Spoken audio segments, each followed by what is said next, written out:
नमस्कार। पिछले वीडियो में हमने पढ़ा था पुल्लिंग, स्त्रीलिंग और नपुंसकलिंग। ये 3 लिंग होते हैं संस्कृत में। आज इन तीनों में से जो पहला लिंग है पुल्लिंग, उसके बारे में हम चर्चा करेंगे कि पुल्लिंग शब्द कैसे लिखे जाते हैं, आप कैसे पहचान कर पाएंगे कि ये शब्द पुल्लिंग शब्द है, आखिर क्या ऐसा उसमें पहचानने वाली चीज होती है, और एक वचन में, द्विवचन में, बहुवचन में पुल्लिंग शब्द कैसे कैसे लिखे जाते हैं। इन्हीं सब बातों को लेकर के आज के वीडियो में हम चर्चा करेंगे। चलिए देखते हैं। आज हम पुल्लिंग शब्दों के बारे में पढ़ेंगे। पुल्लिंग शब्द, कुछ उदाहरण हैं जिसके द्वारा हम पुल्लिंग शब्दों की पहचान कैसे की जाती है वो करेंगे।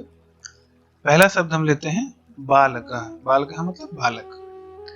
अब बालकः में जो कः है, अंतिम वर्ण क्या है इसका? कः। सबसे लास्ट का जो वर्ण होता है उस पे ध्यान देना है। अंतिम जो कः वर्ण है उसमें कौन सी मात्रा सुनाई दे रही है आपको? अह की मात्रा, छोटा अ और विसर्ग, जिसे हम आह बोलते हैं। तो बालकः के अंतिम वर्ण में कौन सी मात्रा सुनाई दे रही है? आह। चषकः, चषकः का अंतिम वर्ण कौन सा है? कः। इसमें भी हमें कौन सी मात्रा सुनाई दे रही है? आह की मात्रा। अगला है शौचिकः। शौचिकः अर्थात दर्जी, टेलर। इसमें कौन सी मात्रा सुनाई दे रही है?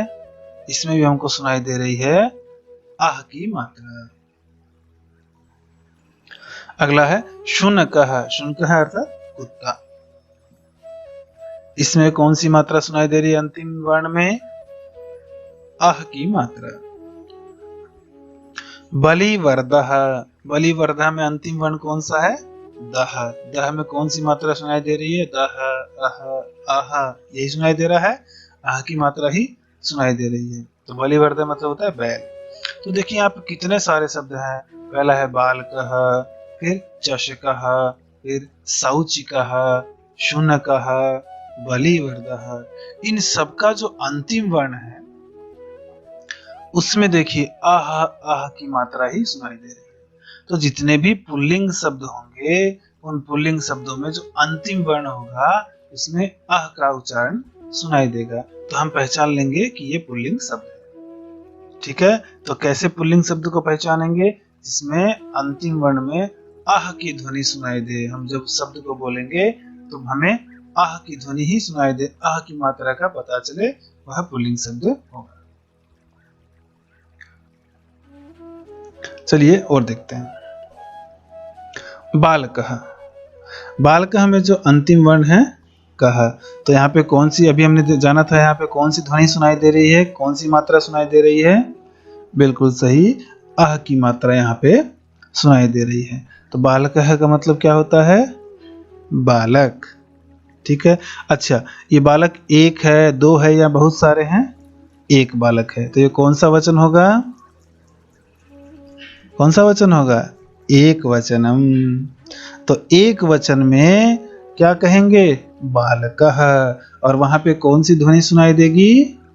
आह की ध्वनि सुनाई देगी।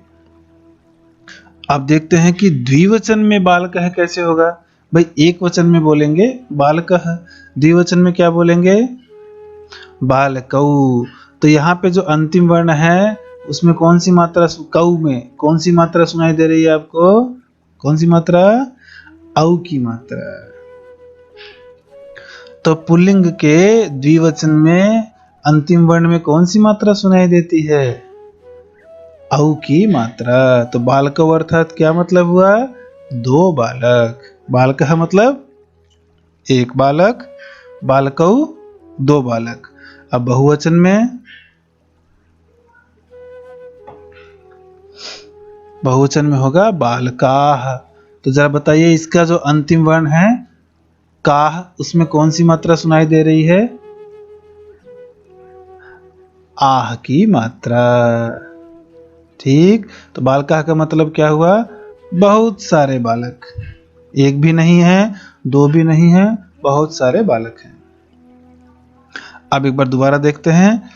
बालकः एक वचन में, अर्थात पुल्लिंग शब्द का एक वचन होगा तो उसमें कौन सी ध्वनि सुनाई देगी? आह की ध्वनि।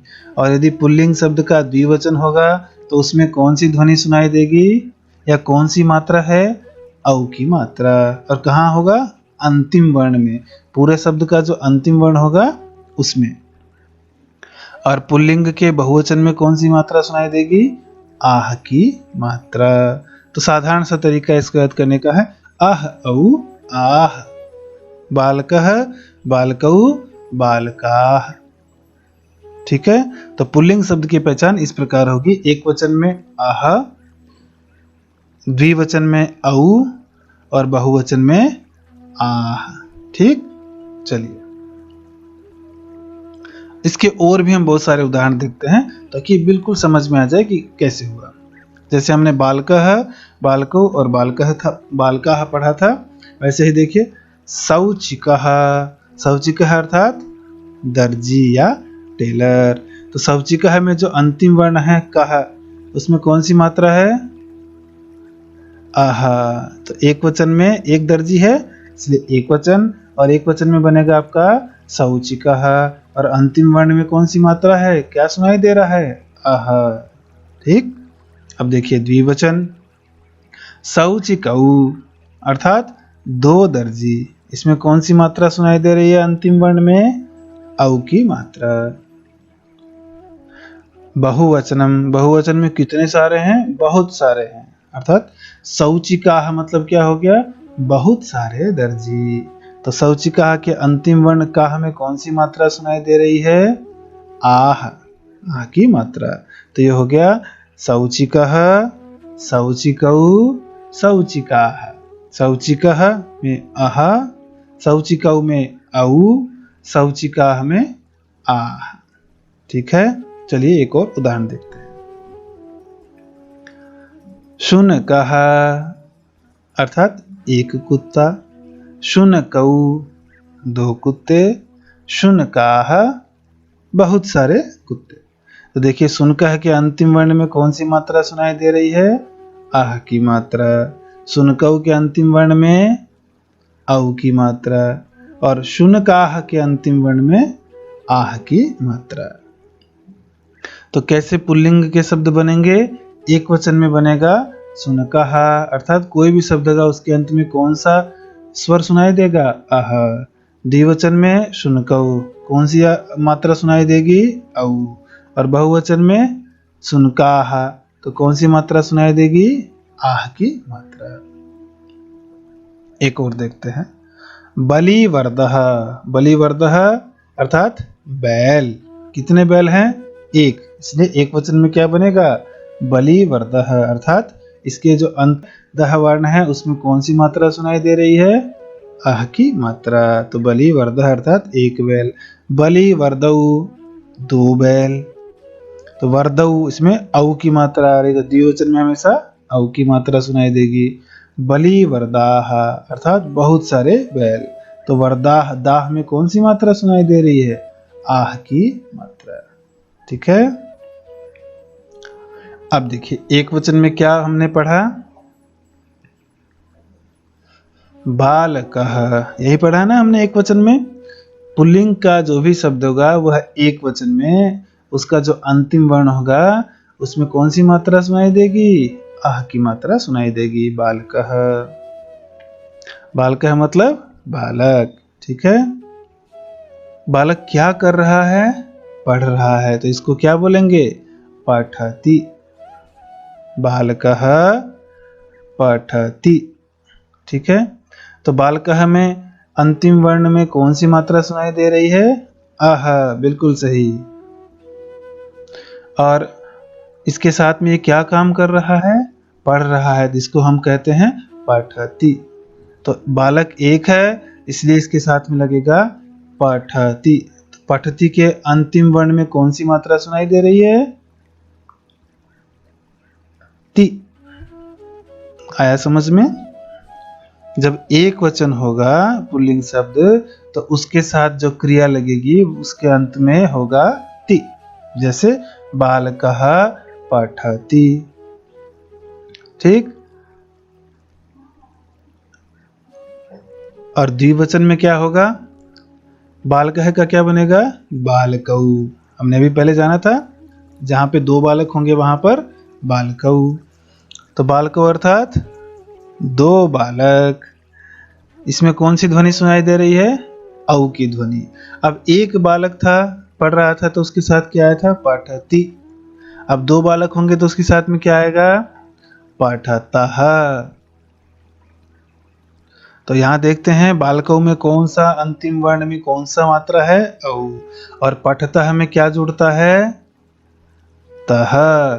तो द्विवचन में यदि हम कोई शब्द देखते हैं तो उसमें शब्द में हमेशा, पुल्लिंग शब्द में हमेशा औ की ध्वनि आती है, और उसका जो क्रिया होगा, वह जो काम कर रहे होंगे, उसमें हमेशा तः जुड़ा हुआ मिलेगा। ठीक है। तो एक वचन में था पठति, और द्विवचन में हो गया पठतः। ठीक है। अब चलते हैं हम बहुवचन में। बहुवचन में देखते हैं कैसा होगा। बालक का बहुवचन क्या होगा? बालकाः। इसमें कौन सी ध्वनि सुनाई दे रही है? आह की ध्वनि। बालकाः मतलब बहुत सारे बालक। ठीक है। ये भी क्या कर रहे हैं? ये भी पढ़ रहे हैं। तो बालकाः पठन्ति। देखिए, एक बालक पढ़ रहा था तो बालकाः पठति। दो बालक पढ़ रहे थे तो बालकौ पठतः। और बहुत सारे बालक पढ़ रहे हैं तो बालकाः पठन्ति। तो बालकाः में कौन सी ध्वनि सुनाई दे रही है अंतिम वर्ण में? आह की ध्वनि। और पठन्ति में क्या जुड़ेगा अंत में? अन्ति। ठीक है। ये क्रियाएं हैं जो बालक शब्द के साथ हम जोड़ रहे हैं। क्रियाएं, कोई भी काम वो करेगा उसमें हमको इसी प्रकार से जोड़ना है।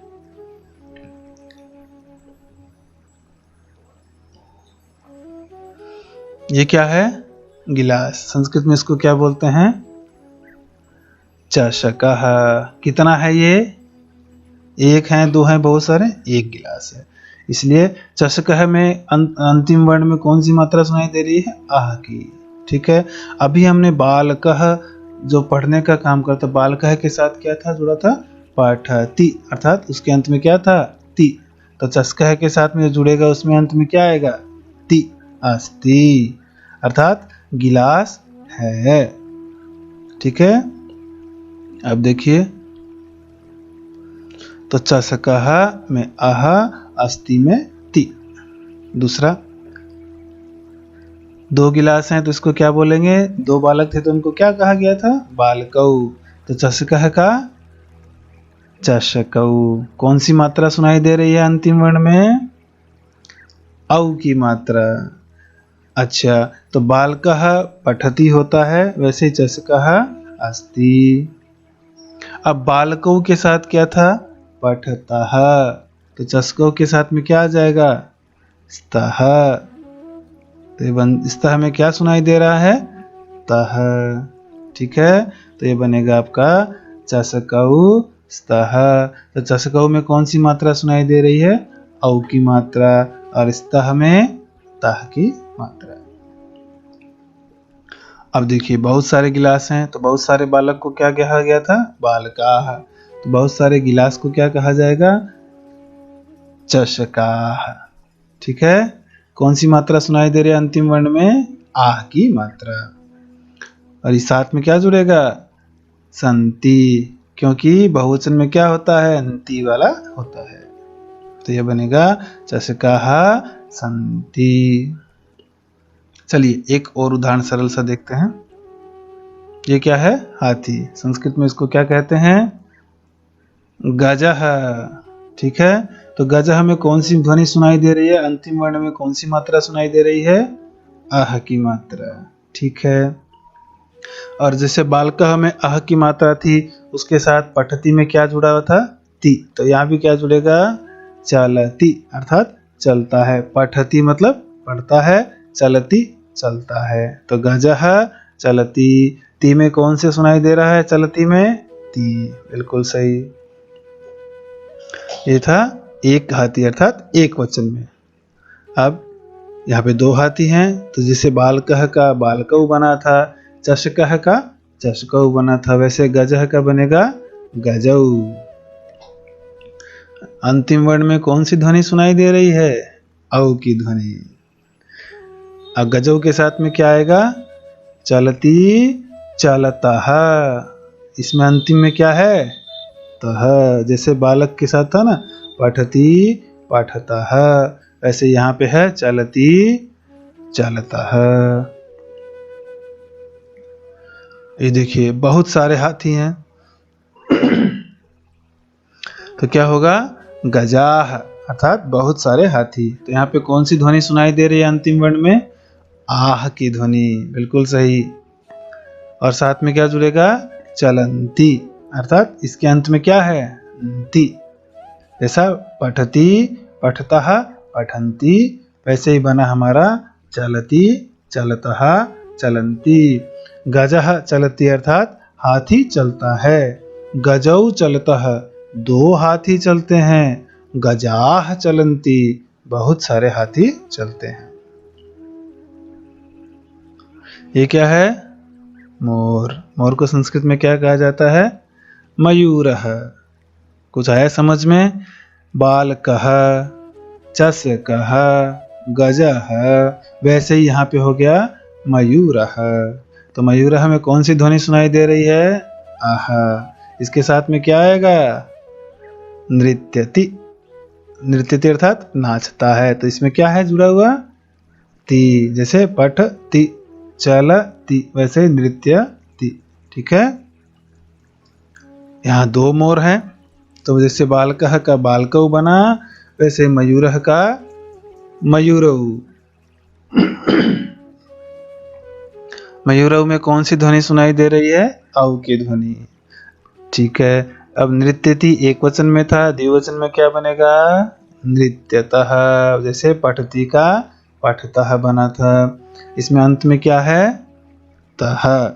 तो ये बन गया मयूरौ नृत्यतः, अर्थात 2 मोर नाचते हैं। अब बहुत सारे मोर आ गए, बहुत सारे मोरों को क्या कहेंगे? मयूराः, अर्थात बहुत सारे मोर। तो कौन सी ध्वनि सुनाई दे रही है? आह की ध्वनि। बहुत बढ़िया। और इसके साथ क्या जुड़ेगा? नृत्यंती। इसमें अंत में क्या है? अंती। जैसे पठती पठतः पठंती, वैसे ही यहाँ बना नृत्यति नृत्यतः नृत्यंती। तो मयूराः नृत्यंती अर्थात बहुत सारे मोर नाचते हैं। हमने इस पूरे वीडियो में जो भी चीज पढ़ी है उसको एक छोटे से स्लाइड में मैंने आपके सामने रखा है कि आखिर इस वीडियो में हमने जो चीज पढ़ी है उसका समरी क्या है, उसका सार क्या है। हमने इसमें पुल्लिंग शब्द कैसे लिखे जाते हैं सबसे पहले ये समझा, जिसके अंत में आह की ध्वनि सुनाई देती है वह शब्द पुल्लिंग शब्द है।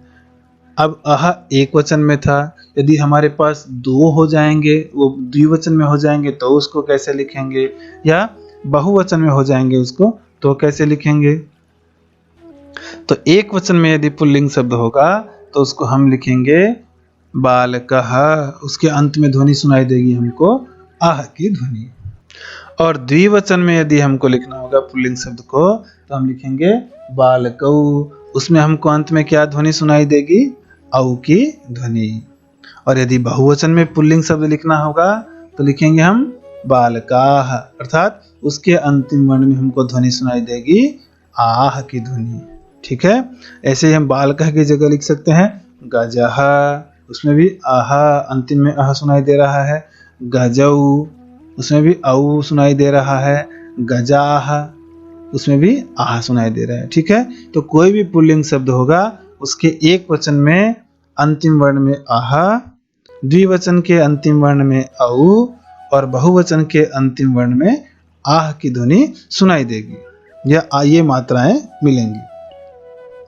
अब उसके साथ जो क्रिया जुड़ेगी, हर जो पुल्लिंग का शब्द होगा वो कोई ना कोई काम तो करेगा ही। ऐसा तो नहीं है कि हम राम लिख के छोड़ देंगे, हमको वाक्य पढ़ने होंगे कि राम जाता है, राम आता है, राम लिखता है, राम पढ़ता है। तो जो क्रिया होगी वह कैसे उसके साथ जोड़ी जाएगी आगे हम पाठ में भी पढ़ेंगे।